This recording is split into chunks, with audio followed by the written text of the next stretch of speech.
Fiserv is a very interesting company because it's a company, as we can see here from the business explained simple AI button, which is very nice. I really love it.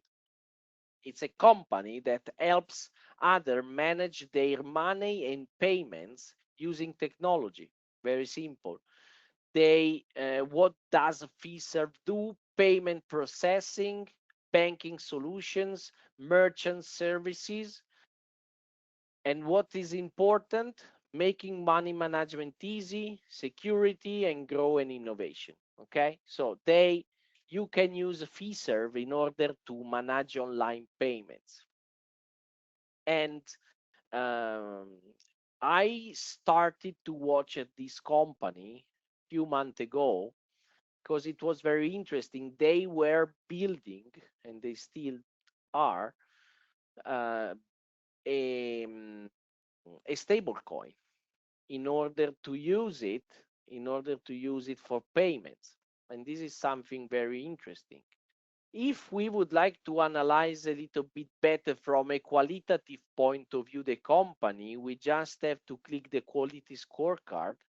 And here we have a comprehensive analysis of the company based on one of the best book I ever read about finance, which is Where the Money Is. This one from Adam Cecil. I don't know this guy personally, but the book is very good. And if Adam is watching this video, thank you very much for this book because it's a new way of analyzing a stock thanks to the value investing in the digital age. This is very interesting because I extracted from this book this list of questions regarding the company. And thanks to this list, we can get a number which will be between 0 and 10. And of course, when we find a company with evaluation above 7, we are in front of a very interesting company. And in this case, we are more than 10. Very interesting. I don't want to deep dive in every point, but if you go to the forecaster terminal, you will find exactly the same analysis I can see right now. What is very interesting, in my opinion, is this one. In the case of a company like this one, does the company have room to grow in the future? Is it a growing industry? Does it still have market share to gain? And the answer in this case is yes, because digital payments and core banking modernization remain high growth markets. Fiserv share in small medium banks and international corridors suggests substantial runaway. So we are in a very interesting business which has room for growing in the future. And this is one of the main point of this qualitative analysis. Okay. The stocks went down a lot in the past month, let's say starting from the beginning of the year, because the company has some troubles with some law firm that are doing a sort of class action against the company. But I investigated a little bit about this lawsuit that the company has, and I really think it's not something really important that in the short term give bad light on the company. And of course bad light means a falling in prices. But as you can see, if we see both sales, as you can see on the chart, and net income, they are both growing a lot. So you know that when I see a company which has a very interesting business, a solid business, and start to have a huge gap between the net income line plotted on the chart and prices, we are in front of a opportunity. And I really think this is the case, because if we switch and we go to the fundamental area where we can find the sales and net income, we can definitely see a company which is growing. I mean, we are talking about a company that make more than 20 billion a year in sales. And also, if we see the ratios, they are growing because look, we are talking about the company with a margin, a profit margin of more than 20%, a ROI of more than 10, and absolutely under control debt. Okay, and this is very interesting because the company look like a solid company, a growing company. Okay, and if we watch the calculation of the fair value with different approaches, we can definitely see we are in front of a company which is undervalued. Because even if you use the discounted cash flow, even if you use the Peter Lynch method, even if you use the economic value method, and even if you use the enterprise value on sales, you can find every time that the company is undervalued, because at the moment the price on the stock market is 131. Okay, so I really believe this company is living in a period of pessimism that is too much for this company. Also, if we go down here and we go in the value generation, we can definitely see that the company is doing a plan of repurchasing of his own stocks, something that is helping to improve the quality, the efficiency of the company. Because look, every parameter here is growing, and it means the efficiency of the company is getting better year by year.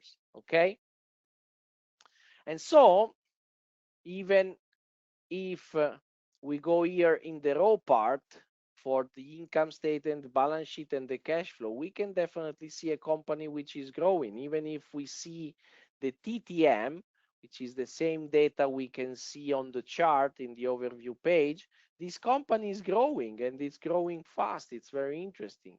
And it's growing also if we use the net income. And this is a very interesting company because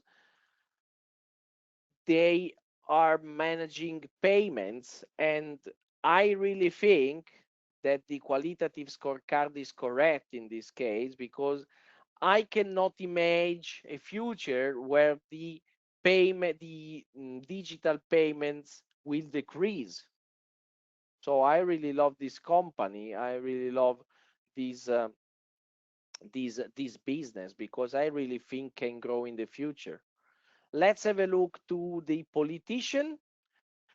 On average, they are buying the company. They started to buy the company here in the Q2 of 2025, not with a lot of money. Politicians in the last period are a little bit, let's say, at the window regarding investing in stocks, but on average, we can definitely say they are buying a little bit. Okay, I'm not gonna deep dive in the details because we are not talking about a lot of money. We are talking about less than 100K, so it's not too much.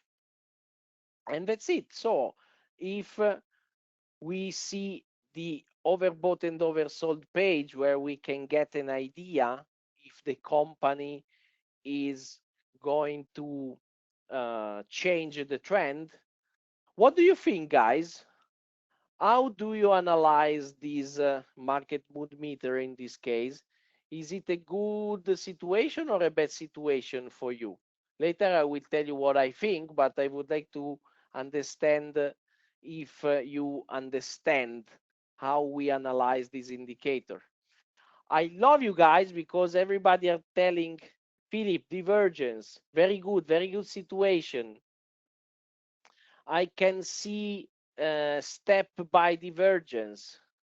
Exactly, guys. You are completely right. Because look, the company is going down, but at the same time, our market mood meter is going up.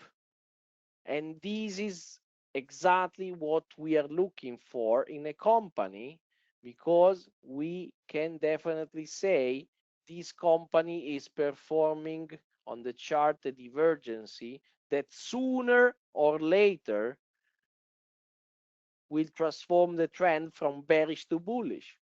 That's it. I really love. This is exactly the same situation we started to find, if you remember, on Duolingo. Duolingo, we saw Duolingo.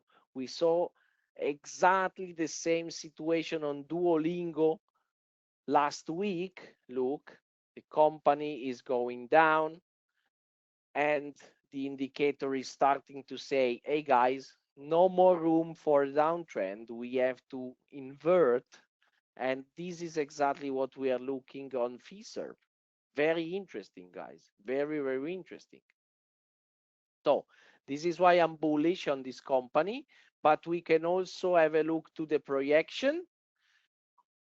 In the past 3 months, we don't have for the act for 3 months we don't have a projection. We have to switch on the month, and here we can find the bullish projection.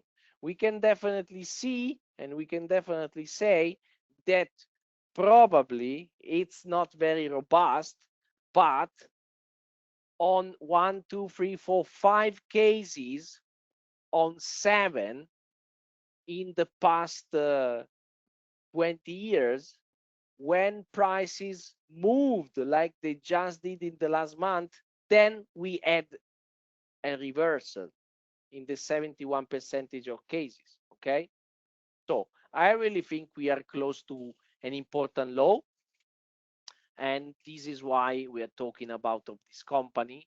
For a company like Fiserv, we can also have a look to seasonality, because we can see on Fiserv we have more than 30 years in data. But at the moment, I'm not really confident in using seasonality, because look, we are very, very, very low. We have a very low correlation. Okay, and it means that current year is not moving like prices did on average in the past. Okay, so it's better to be very careful in using the seasonality in this case, because the correlation is very low. But what we can definitely see on seasonality, using seasonality, let me take away the 5-year seasonality. But on, as you can see here, if we use the trended version of the seasonality, we can definitely see that inversions occur on prices exactly when they tend to happen on the seasonality. And so we can definitely say that maybe we can see an inversion in the trend on Fiserv for the end of October.